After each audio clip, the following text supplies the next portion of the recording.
Disparities, an Analysis of Transgender Identity and Race. So first, let's define some things. I did a couple example sentences as well on the board. So first, I want to talk about sex. So sex is the biological and physiological characteristics of an individual. So let's think reproductive organs, chromosomes, hormones. So this sentence up here, I was born female. That's how I came out, female genitalia, XX chromosome. But we also need to know that sex and gender are different. So what is gender? Gender is the socialized identity and expectations for different sex groups as defined by FOLS 2024. So the sentence here, I am non-binary. That is my gender identity. So because my gender identity does not match my birth sex, I am transgender. So what is transgender? According to the American Psychological Association, transgender is an umbrella term for persons whose gender identity, gender expression, or behavior does not conform to that typically associated with the sex that they were assigned to. But when someone's sex and gender do align, they are cisgender. Okay, next let's talk about race. So race is a distinct group of people whose members share inborn traits that separate them from other groups, defined by Fields and Phillips 2022. Next, we have ethnicity, which is the shared culture and values of a group of people, FOLS 2024. So my race, I'm Asian, but my ethnicity, I'm Sri Lankan. So because my ethnicity is Sri Lankan, I share common culture and value with other people in Sri Lanka, but that also sets me apart from other Asian groups, such as Korean. That's another ethnicity of the Asian race. And we have differences in culture and appearance. Okay, next, discrimination is the prejudice or poor treatment of another person based on their identity. These identities usually can be race, ethnicity, sex, age, or disability. So here's an example of discrimination on the basis of my race. I was denied a job because the employer did not like Asians. So now let's talk about the unique experience of discrimination based on membership in numerous devalued groups. That is intersectionality. So here, I am non-binary and South Asian. So if I were denied a job because of those identities together, that is my unique experience of discrimination from those two devalued groups, which would be LGBTQ and people of color or Asian. So discrimination itself is an example of an explicit or conscious behavior. So when you are believing in stereotypes about another group that influences your perceptions and behaviors unconsciously, that's implicit bias, as defined by Shaw and Boland 2023. All right, so now that we have some definitions out of the way, let's get into a little bit of background about why I decided to look into this study. So first, I saw that the Texas House Bill 4574 in 2023, it sought to prosecute and to license providers of gender-affirming healthcare for individuals younger than 26. I personally felt that this was a little bit of a radical anti-trans legislation on the part of conservatives. But also, where I'm from the Midwest, and I saw that in Kansas, Oklahoma, and South Carolina, they are looking to ban individuals under 21 years of age from being provided with treatments. So gender-affirming treatments can be like hormone therapy or masculinizing or feminizing surgeries. So because of how politicized gender identity has become, many transgender, gender non-conforming people often lack insurance for their surgeries, which should fall under their right to accessible and non-discriminatory health care. So now let's look into kind of what this means in a health perspective, some definitions. So first we have health inequality, which is the differences in distribution of health status and achievement of health outcomes that exist among specific groups of people due to genetic or other factors that cannot be prevented or modified. And because of because of health inequality, we see health inequity, which is the difference of health outcomes of populations due to avoidable antecedent factors, Lee et al. 2020. This also leads to health disparities, which can be defined as differences in or gaps in the quality of health or health care across racial, ethnic, and socioeconomic groups, Riley, 2012. Okay. So here is an integrated model of health disparities from the Institute of Medicine, which I also found in Riley 2012 study. So this model shows that patient input and data are subject to professional interpretation, which is influenced by stereotyping, prejudice, financial incentives, institutional design, the legal environment, and cultural factors. So this leads to improper or insufficient treatment of the patient and their symptoms, ultimately causing health disparities. So who are the most uninsured individuals? Low income, young, and or racial minority. So this suggests that a person with those intersectional identities would have the most financial debilitation.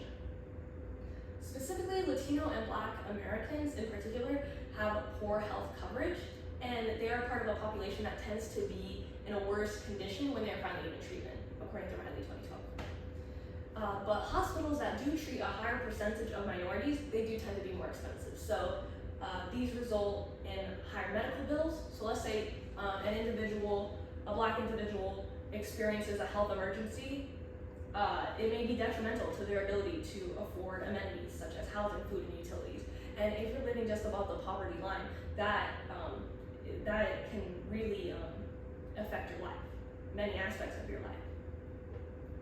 So we also see that when people do get treated, they may not be given quality care by their providers, because studies show that doctors have implicit preferences for white and upper class patients.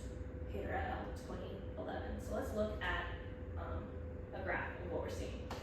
So in this study, it was for implicit preferences, we're looking at implicit and explicit preferences of 202 medical students, and they were given an implicit preference test and an explicit preference.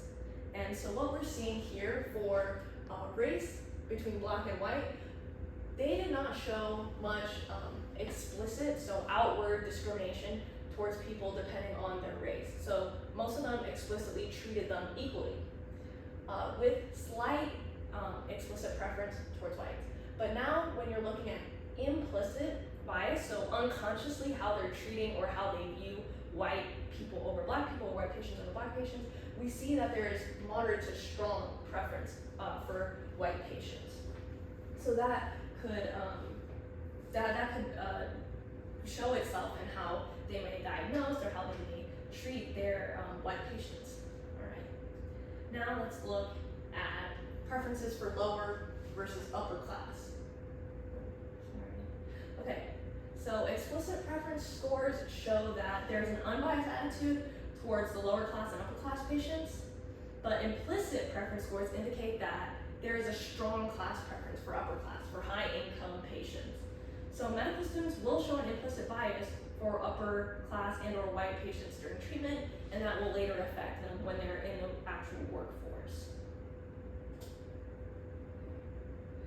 So now let's circle back to transgender patients and specifically their mental health. So while gender affirming treatments are the most obvious form of healthcare that they may seek, oftentimes transgender individuals are also burdened with mental health issues, either as a compounding diagnosis or as a result of being unable to live their life as their desired self. So the prevalence of probable depression and anxiety disorders is higher in transgender individuals at about 30%. And reports show that over 10% more transgender people are diagnosed with depression than their cisgender peers. Hajek et al. 2023.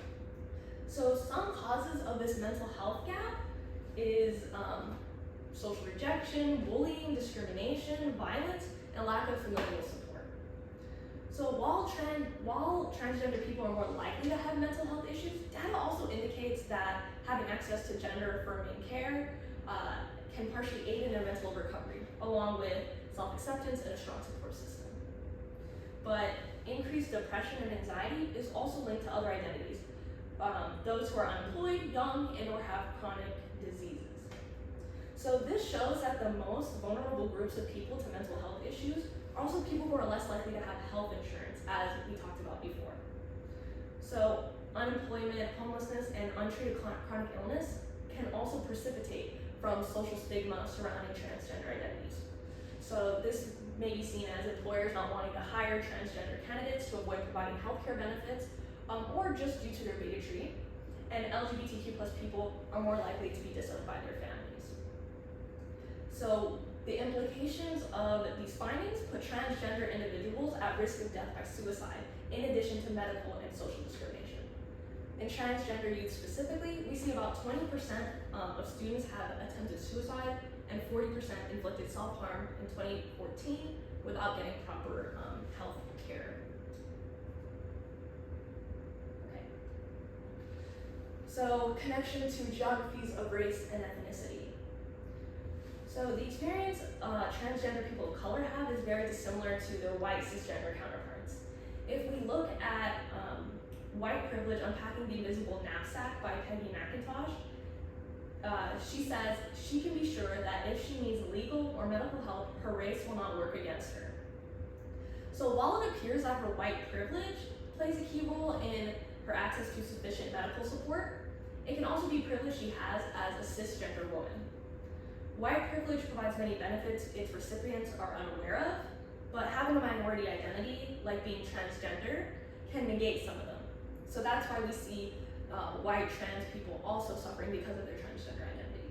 But because a lot of white people are not aware of their white identity, or that is not a large part of their self-concept, we see that that is not necessarily an intersectional identity of experience discrimination due to being white and trans. So next, transgender individuals are subject to social policing and surveillance similar to that of the lower caste in India. So looking at a YouTube video of Isabel Wilkerson and Anna Giradas, Cass Wilkinson described how terror as enforcement can be used to police boundaries without actual officers and prevent inter-caste marriages. So this method is unconsciously carried out in modern America via the stigmatization of transgender and queer identities, often behind the guise of religious beliefs.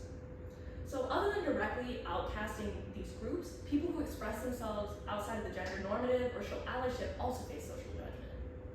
That's why we see people, generally conservative politicians, say, let's bring back manly men, which is very harmful not only to cisgender men, but also trans individuals.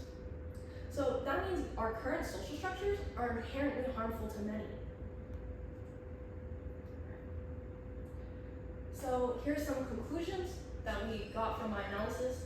Overall, accessibility to healthcare is not a problem specific to transgender people. Rather, it's a problem of systemic issues across the world, especially in the US. So health disparities are rooted in racism and manifest as dismissive behavior on the part of medical professionals instead of blatant discrimination. Thus, it can be difficult to address.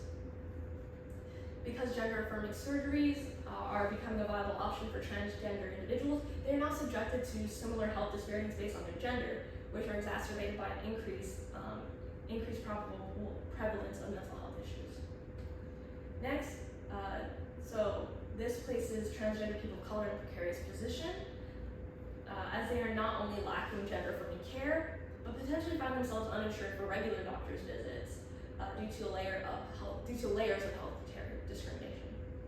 So transgender individuals who do survive until their adulthood face additional policing as the legitimacy of people deserving of healthcare is being questioned.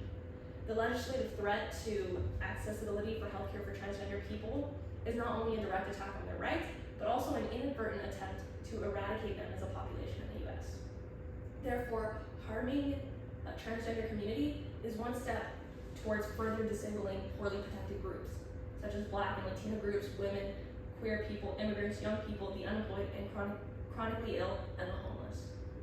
So this is why we should really care about anti-trans legislation, because it is not only harmful to them, it is harmful and potentially harmful to many other people. It is one step towards healthcare becoming further inaccessibility for others, and so on. And here are some of my references for this work.